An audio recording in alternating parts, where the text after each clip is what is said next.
Quantum leaders, the catalyst, applying the principle of quantum consciousness, oscillation between strong and weak forces. The catalyst's natural style, spontaneous, impassioned, and impact-driven, is built for ignition.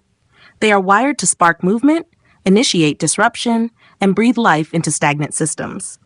But under the quantum principle of oscillation between strong and weak forces, the catalyst's true mastery emerges. Their strength is not only in their spark, but in their rhythm.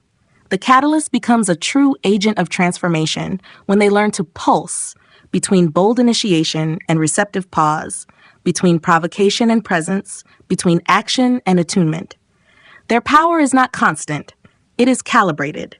With a motivation direction of away from, the catalyst is deeply attuned to stagnation and resistance. The strong force shows up in their fierce drive to shatter inertia, calling out what's stuck, pushing people forward, forcing momentum into systems that have stalled. But if overused, this force becomes volatility or burnout. The weak force invites space, the pause that allows a new idea to land, the breath before the next push. When the catalyst oscillates between lighting the fire and letting it breathe, they stop being a disruptor and become a sustainable force of renewal. Their attention focus on others makes them sensitive to collective stagnation or hesitation. The strong force expresses as persuasion, activation, provocation. But without balance, this becomes emotional intensity that overwhelms or alienates. The weak force is listening, feeling the emotional temperature of the group, sensing readiness before pressure. When the catalyst tunes into the field before striking the match, their impact becomes precisely timed. With an external frame of reference, they respond quickly to feedback, reading the system for cues on when and where to act. The strong force is their ability to pivot instantly, but too much responsiveness can create instability or reactivity. The weak force brings them back to their own internal compass. What is mine to say right now? What is true, even if unconfirmed? When they toggle between external stimulation and internal conviction, their leadership becomes anchored, not scattered. Their options-based operational style thrives on possibilities. The strong force shows up in generating alternatives, questioning the obvious and reframing the narrative. But endless options become noise. The weak force is focus, choosing a path, committing to one seed long enough to see it take root. Catalysts evolve when they oscillate between initiating choice and sustaining direction. Their sparks become strategies. Their general viewpoint allows them to grasp systems quickly and spot patterns of dysfunction. The strong force is calling attention to what's misaligned. The weak force is knowing when not to fix it yet, when to let others see, choose, or shift on their own timeline. This is not withdrawal. It is wise timing. Oscillating between illumination and restraint turns the catalyst from a fire starter into a systems whisperer. With a proximity work preference, they feed off relational energy. The strong force is engagement, conversation, intensity. But the weak force is solitude, time to metabolize, reflect, or allow their next truth to emerge unforced. Catalysts who take time away before the crash stay potent longer. Their energy becomes a self-renewing flame instead of a wildfire. Their emotional engagement is associated. They feel urgency in their bones. The strong force is passion, conviction, emotional drive. But if they remain too embedded in intensity, they lose neutrality. The weak force invites witnessing, noticing the system without reacting to it. When catalysts oscillate between embodiment and observation, their fire becomes intelligent and targeted. As mismatchers, they are wired to challenge. The strong force is disruption, but too much disruption fractures trust. The weak force is integration. What do we preserve as we evolve? Catalysts become transformational leaders when they move between breaking down what no longer serves and lifting up what is quietly working. Their resistance becomes refinement. Their in-time orientation helps them sense immediacy. The strong force is presence and reactivity, but the weak force is strategic pacing, when not to act yet. When catalysts allow the spark to simmer, ideas ripen and timing sharpens. Their interventions no longer surprise the system. They sync with it. And with the primary drive of activity, they live to generate movement.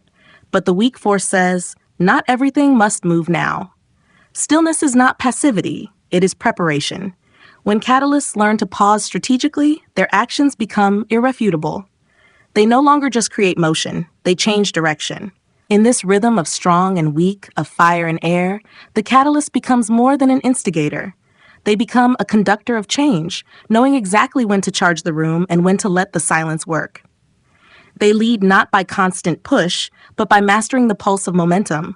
Their impact becomes not just felt, but trusted. Quantum leaders, the catalyst, dynamic equilibrium as nature's core design. The catalyst's natural style, energetic, visionary, and change-oriented, is built to shake systems awake. They excel in initiating, disrupting, and accelerating transformation. But in nature, sustained change doesn't come from chaos alone. It comes from dynamic equilibrium, the balance between creative tension and grounded timing, between challenge and coherence, between urgency and rhythm. The catalyst finds their next level of mastery not by doing more, but by learning to ride the wave of tension without drowning in it. Their power lies in sensing when to press forward and when to hold still, when to ignite and when to stabilize. With a motivation direction of away from, the catalyst naturally senses what's stagnating or failing. The strong force appears in their drive to fix, push, and reframe. But without equilibrium, this becomes burnout or resistance. The weak force invites trust that some dysfunction must surface before it shifts. When the catalyst balances urgency with allowance, they stop chasing problems and start guiding transformation. Their attention focus on others makes them responsive to group energy. The strong force is impact. They see what needs to be named and they name it. But the weak force is containment, knowing when to withhold the insight until it can be received. Their power sharpens when they offer truth, not just because they see it, but because the field is ready to metabolize it. Timing becomes their signature. With an external frame of reference, they adapt quickly to what's happening around them. The strong force is flexibility and responsiveness. But without inner anchor, this can fragment their leadership. The weak force is grounding in their own purpose, values, or intuition. When they move between adapting to the system and standing inside their own alignment, they stop being volatile and start being magnetic. Their options-based operational style fuels innovation. The strong force shows up in their ability to pivot, suggest alternatives, or reframe problems. But too many options create overwhelm. The weak force is clarity, knowing when to say, this is the path, let's move. Catalysts who integrate focus into their freedom design solutions that are not just inventive, but actionable. Their general viewpoint allows them to see systems as whole patterns. The strong force sees the opportunity. The weak force sees the process. They evolve when they understand that vision alone doesn't move people. Readiness does. By balancing insight with patience, the catalyst helps others shift from inertia to motion, not by force, but by alignment. With a proximity work preference, they thrive in high-energy exchanges. The strong force is collaboration and activation, but they need recovery, time to recharge, reflect, and integrate. The weak force is solitude. The mature catalyst honors their cycle: surge, rest, return. In that rhythm, they become sustainable, not just powerful in short bursts, but resilient over time. Their emotional engagement is associated. They feel urgency deeply. The strong force is passion, conviction, intensity. But if they live only in the fire, their vision burns others or themselves. The weak force is witnessing, breathing, letting emotion inform without flooding. In this equilibrium, they become not just emotive, but emotionally intelligent leaders. As mismatchers, they disrupt. The strong force pushes against limits. But not all structure is the enemy. The weak force is discernment. What's worth protecting? What still works? When catalysts hold both destruction and preservation, they move from revolution to evolution. They update the system without obliterating its roots. Their in-time orientation helps them move quickly. The strong force is immediacy. But change also needs digestion. The weak force is pausing just long enough for others to catch up. When the catalyst moves at the speed of readiness, they are no longer ahead of the group, they're leading it from within.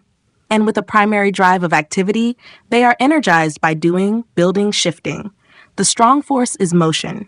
But nature knows, a pause is part of the cycle.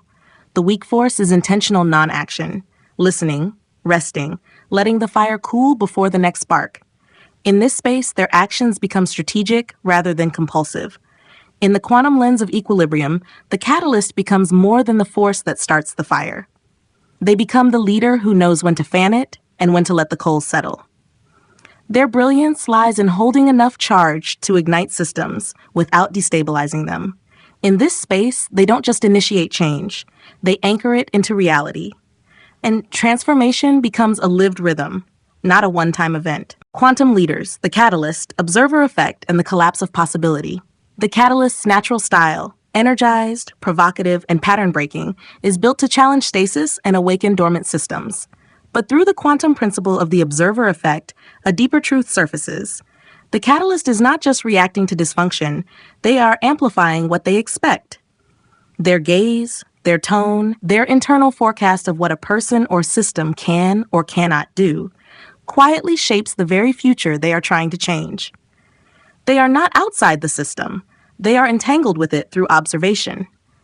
Their attention becomes a creative force, collapsing potential into form, and what they believe is possible becomes the threshold of what is allowed to emerge. With a motivation direction of away from, the catalyst instinctively looks for what isn't working. The strong force expresses as scanning for stagnation, misalignment, or delay. But when they habitually observe only what's broken, they reinforce dysfunction. Their very presence begins to signal crisis. The weak force invites a shift in focus. What is working? What could emerge if given space? When the catalyst observes potential, they amplify momentum instead of just resisting inertia. Their attention focus on others lets them track emotional tone, group energy, and collective patterns. But if they silently hold others as slow, resistant, or asleep, they become frustrated, and that frustration reinforces shutdown. When they choose to observe others as capable of change, even if not yet activated, they give the system permission to rise. Their belief becomes an emotional scaffolding for the group's next step. With an external frame of reference, the catalyst responds quickly to feedback. But if they constantly scan for resistance, they become defined by it. The observer effect reminds them, expecting resistance often attracts more of it. When they observe readiness, however subtle, people soften, open, and move.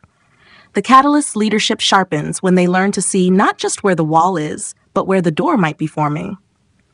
Their options-based operational style generates many possibilities, but the way they observe those possibilities shapes which one takes root. If they expect chaos, nothing settles. If they trust that the right path will reveal itself through tension, then creative emergence collapses into coherence. They lead not just by offering choices, but by trusting the ones that want to be chosen. Their general viewpoint allows them to sense dysfunction in complex systems. But if they always view the system as fundamentally broken, they may unconsciously design disruption rather than evolution. The catalyst's power grows when they shift into observing the system as ready for repatterning, not because it's failed, but because it's evolving. Their lens becomes an invitation to transmute, not just react. With a proximity work preference, they read energy through engagement. But if they observe tension and act before the group is ready, they collapse the field into shutdown. The catalyst matures when they read hesitation not as threat, but as signal. Their willingness to wait without withdrawing becomes the exact stillness that opens the door. Presence, not pressure, tips the scale. Their emotional engagement is associated. They feel systems viscerally. But if they observe emotional intensity as chaos, they suppress it or escalate it. When they instead hold emotional charge as catalytic data, they collapse the emotional wave into clarity, not confusion. Their ability to observe emotion as creative fuel shifts entire dynamics, not with control, but with containment. As mismatchers, they instinctively question convention. But if they observe the world as inherently flawed or unworthy of their vision, they collapse their influence before it begins. When they instead observe tradition as something to evolve, not erase, their push becomes constructive innovation. Their lens makes room for inclusion even as it challenges form. Their in-time orientation gives them immediacy and speed. But if they observe timing as something to override, they miss the field's rhythm. The observer effect invites them to treat time as relational. Is the system ready to receive this now? When they observe ripeness, rather than just pressure, they collapse synchronicity, not just action. Their timing begins to resonate instead of react. And with the primary drive of activity, they're always moving, activating, shaping. But if they observe stillness as laziness or non-response as apathy, they misread the field.